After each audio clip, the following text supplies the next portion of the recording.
Appointment number 9007543767। आज है 23 मार्च 2021। अगर ये वीडियो आप पहली बार देख रहे हो और अगर मैं आपको पसंद हूँ तो फिर मेरा रिक्वेस्ट है कि इस वीडियो के नीचे कनाश्री आचार्य लिखा हुआ है, वहाँ पर क्लिक करने से आप डायरेक्टली मेरे चैनल पे जा सकते हो और सब्सक्राइब करने अगर करोगे तो मेरे यहाँ से जब भी कोई वीडियोस दिया जाएगा उसका नोटिफिकेशन आपको मिलते रहेंगे। और एक तरीका है, फेसबुक में जाके अगर आप फॉलो करते हो तो वहाँ पर भी मेरे हर एक वीडियोस का लिंक दिया जाता है यूट्यूब के लिए, जहाँ पर क्लिक करने से आप डायरेक्टली यूट्यूब चैनल में जा सकते हो और देख सकते हो अगर मैं पसंद हूँ तो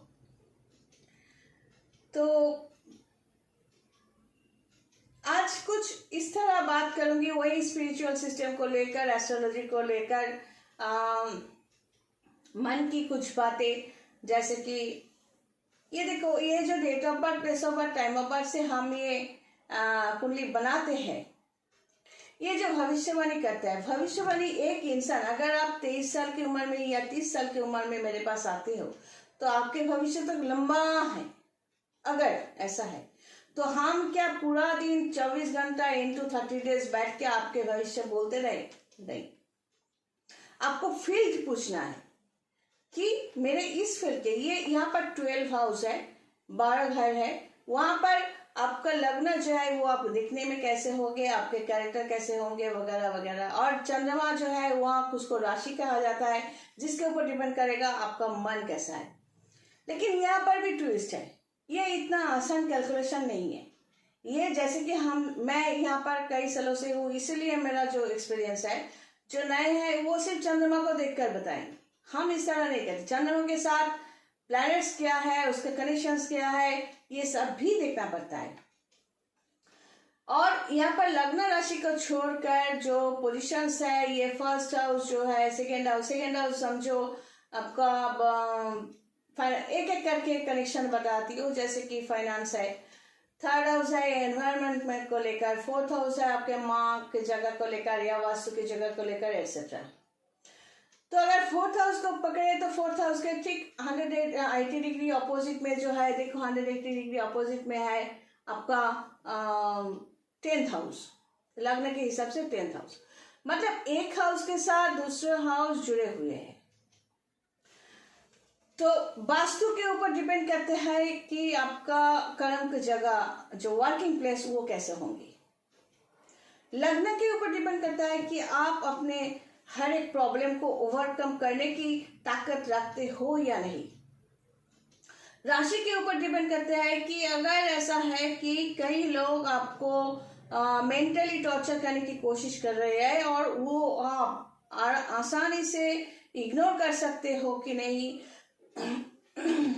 सॉरी, या टेक्निकली उन लोगों को साइड कर सकते हो कि नहीं, किस तरह खुद को मेंटली सपोर्ट देकर अपने ड्रीम तक पहुंचा सकते हो, ये सब कुछ डिपेंड करते हैं राशि के ऊपर। और राशि के जो सपोर्ट है उसके ऊपर, जो सपोर्टिंग प्लैनेट्स है उसके ऊपर। तो ये है कुंडली विचार। अब हाथ की रेखा है क्या है, अगर आपके पास date of birth, place of birth, time of birth नहीं है तो छोड़ो इस बात को। तो फिर हम क्या करेंगे, अगर आप हमें आके कहते हो मेरे हाथ में क्या है देखिए, तो हम कहेंगे मुझसे ज्यादा तो आपको मालूम है आपकी जिंदगी में क्या है, तो आप मेरे पास पैसे देके क्यों आए हो। अब पैसा देने की बात करेंगे तो आप बोलोगे पैसे चाहिए क्या, तो हम भी तो बोलेंगे हमें माफ करो, अब जाओ ना। लेकिन अगर हम ये समझे कि आपको सचमुच हम लोगों की जरूरत है और आप, तो फिर आप इस तरह बात नहीं करोगे।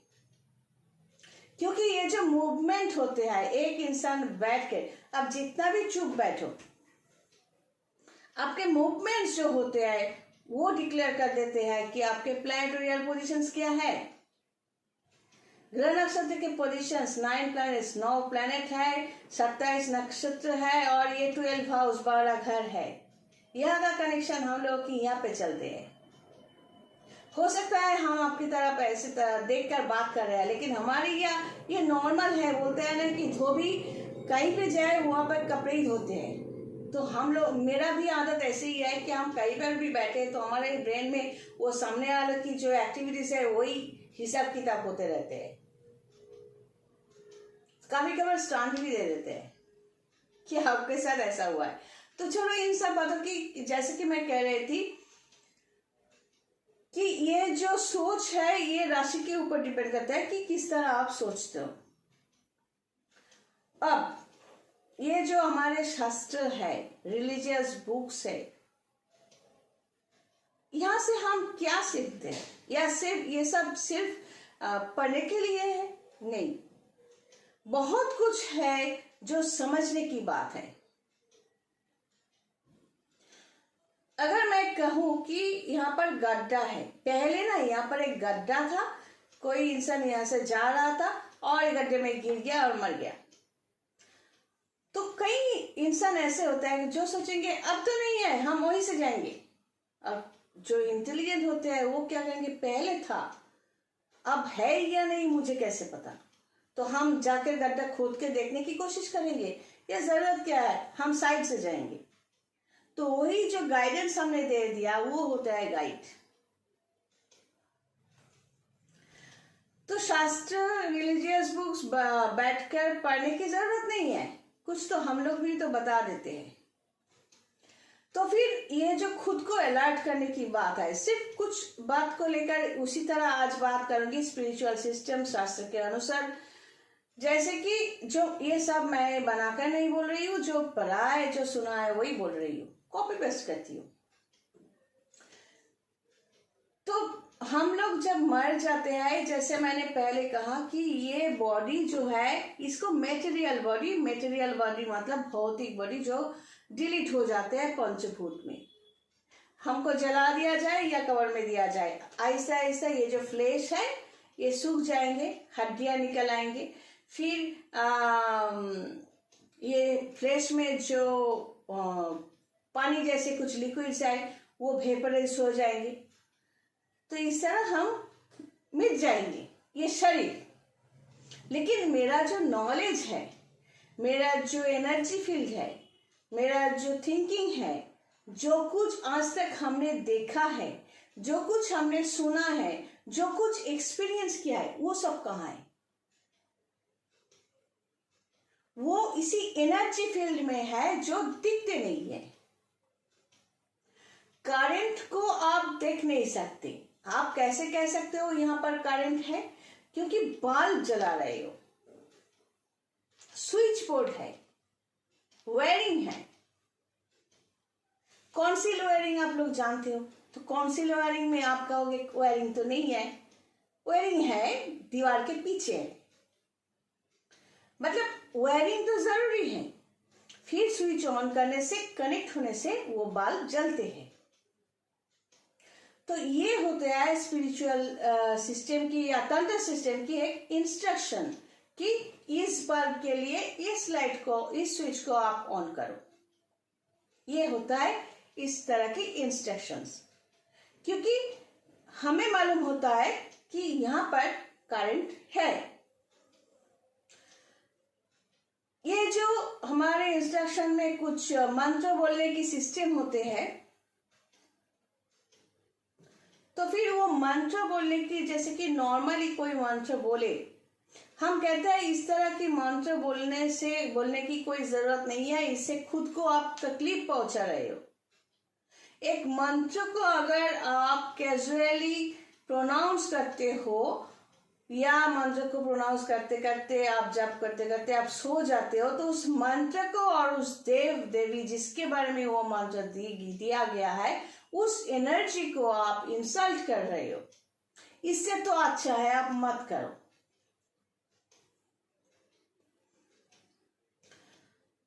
अभी ये जो हम लोग जो ये मटेरियल बॉडी लेकर पैदा हुए, ये तो खत्म हो जाएगा। जैसे कि मैंने पिछले वीडियो में कहा था कि मोबाइल खत्म हो जाने के बाद कैसे डेटाबेस हम लोग वापस ला सकते हैं। अगर हमें तरीका मालूम है तो हम पुराने जो डेटाबेस है वो नए मोबाइल पे फिर से सेटअप कर सकते हैं, लेकिन उसके लिए वो नॉलेज हमें चाहिए। ठीक उसी तरह रीइंकार्नेशन मतलब रीबर्थ में जब नए बॉडी हमें मिलते हैं और जब हम 10 साल से 20 साल तक हो जाते हैं, अगर हम चाहे तो हम कोशिश कर सकते हैं उस टेक्निक को ताकि हम पुराने जिंदगी में, पुराने बात में, लास्ट बात में जो कुछ हमारा एनर्जी फील्ड या एक्सपीरियंस हमने एक्वायर किया था वो हम वापस ला सके। This is called spiritualism. Tantra is a part of spiritualism. Tantra is the technique of spiritualism. Tantra is a system of spiritualism. ये एक पार्ट है। अब ये जो एनर्जी फील्ड है, एक सोल, जैसे कि यहाँ पर जैसे मैंने कहा कि ये अगर आपके लग्न है तो 4th हाउस कनेक्शन में आपके माँ के स्थान देखा जाता है। एक एक कनेक्शन करके बोल रही हूँ। अगर ये माँ के स्थान आपके लिए पॉजिटिव है तो डेफिनेटली आप जिंदगी में कुछ पॉजिटिविटी हासिल करोगे। लेकिन अगर ऐसा है कि हम कह रहे हैं कि आपके माँ की जगह आपके लिए पॉजिटिव नहीं है, आप कह रहे हो नहीं माँ तो मेरे लिए सब कुछ करती है, खाना पकाती है, खिला देती है, तो यही तो प्रॉब्लम है। आपका जो सोल है उसको अपनी तरह ब्लॉसम होने के लिए, बड़ा होने के लिए आपको वो इंडिपेंडेंसी चाहिए। अब प्रॉब्लम यह है कि आजकल के ज़माने में उस बच्चे को इंडिपेंडेंसी या मतलब इंडिपेंडेंट बनने के लिए, छोड़ने के लिए कहा जाए तो वो हेडफोन लगा के नाचते हैं, कपड़े उतार कर बॉडी दिखाते हैं या और कई भी एक्टिविटीज करते हैं, इनकम करने के अलावा सब कुछ माँ बाप की पैसों पर। तो मैं उस तरह की इंडिपेंडेंट की बात नहीं कर रही हूँ और ना ही उस तरह की फ्रीडम की बात कर रही हूँ। एक सोल का अपना कुछ कैरेक्टरिस्टिक्स होते हैं, तो उसके लिए जब जब वो बड़ा होता जाए उसको सिखाना पड़ता है कि आप इस तरह काम करो, खुद के लिए खुद करना कोशिश करो, खुद का काम खुद करना कोशिश करो। तो ये जो मेटेरियल बॉडी है, इसका जो ब्लॉसम होना, ये कितना माँ के जगह उसके लिए अगर पॉजिटिव है, मतलब इसे जोनी मैच कहा जाता है हमारे भाषा में, तो ये पॉजिटिव है तो ये सपोर्ट मिलेगा इसको, अगर पॉजिटिव नहीं है तो सपोर्ट नहीं मिलेगा। माँ के कोख से जन्म लेना, माँ से एक बच्चा सिर्फ फ्लैश एंड ब्लड ही लेते हैं और जीन के मुताबिक, डीएनए आरएनए के मुताबिक कुछ कैरेक्टरिस्टिक्स उसको मिलते हैं, लेकिन बाकी जो कैरेक्टरिस्टिक्स है वो अपना सोल का होता है।